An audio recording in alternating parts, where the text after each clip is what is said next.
एक बार एक राती नाम का गांव था जिसमें एक पुजारी मंदिर की खुद सेवा करता था। मंदिर की देखभाल करना, बाकी सब सफाई करना, उसको वह सब करना अच्छा लगता था। गांव के लोग भी पुजारी की इस मेहनत और सेवा से बहुत खुश थे।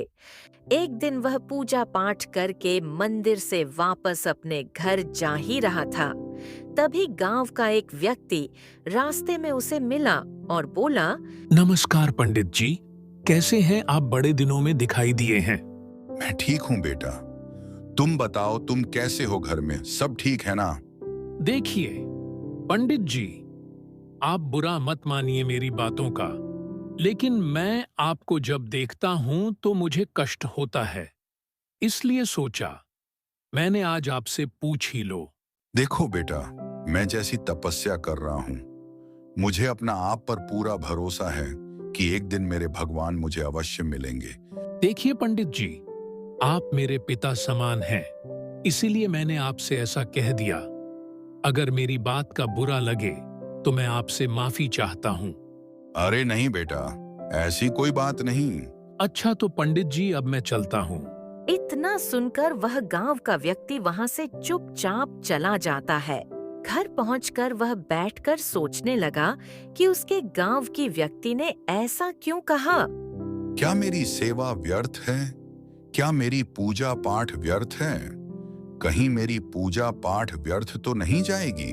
अब तो भगवान का ही सहारा है, वह जैसा चाहते हैं वैसा ही होगा।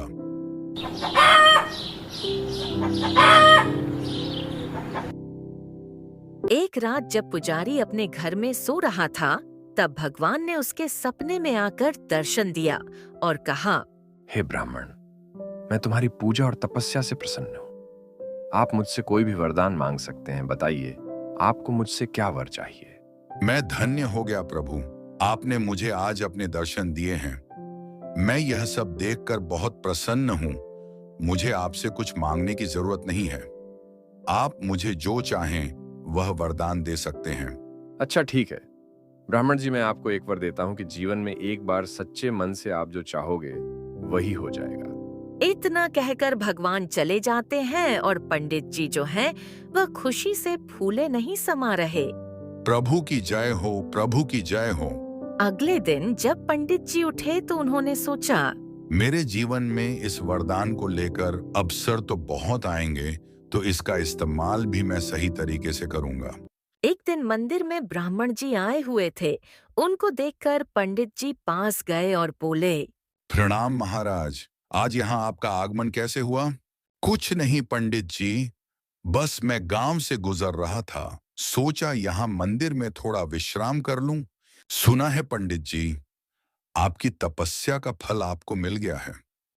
मैं आपसे वरदान तो नहीं पूछूंगा कि आपको क्या वरदान मिला है, लेकिन मेरी एक बात ध्यान रखना कि वरदान हमेशा चमत्कारी शक्तियां नहीं देते।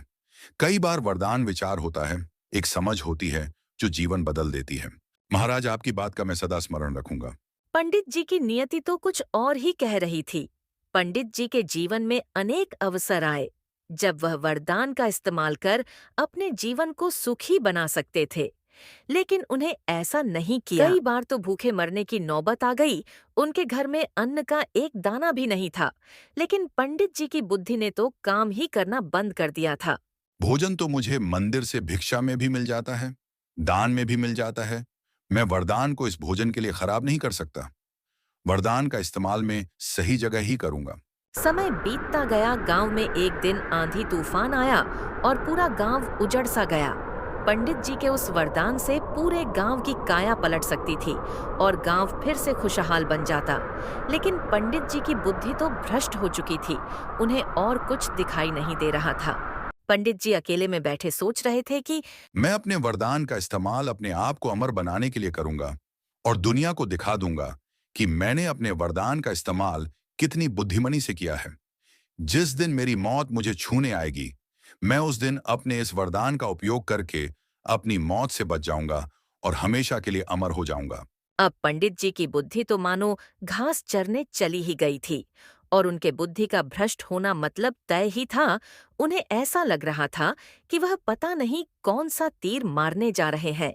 अब नियति के साथ कौन खेल सकता है? अचानक वह दिन आया, पंडित जी का स्वास्थ्य बिगड़ने लगा। लेकिन मौत तो किसी को सोचने का भी अवसर नहीं देती। इससे पहले कि वह पंडित अपना वरदान मांगता, उसी समय पंडित ने अपना प्राण त्याग दिए और उसका वरदान धरा का धरा रह गया। मौत से पहले जी लेने का अर्थ है अपनी सामर्थ्य अथवा इन नेमतों का सदुपयोग कर लेना, और यह बेहद जरूरी है और अभी करना जरूरी है। बाद में तो कोई अवसर मिलने से रहा। ये दौलत, ये बाहुबल, ये सत्ता की ताकत कुछ भी साथ नहीं जाने वाला। जिनके लिए ये सब कर रहे हो, उनके भी काम नहीं आने वाला है। दोस्तों, please like and subscribe my channel.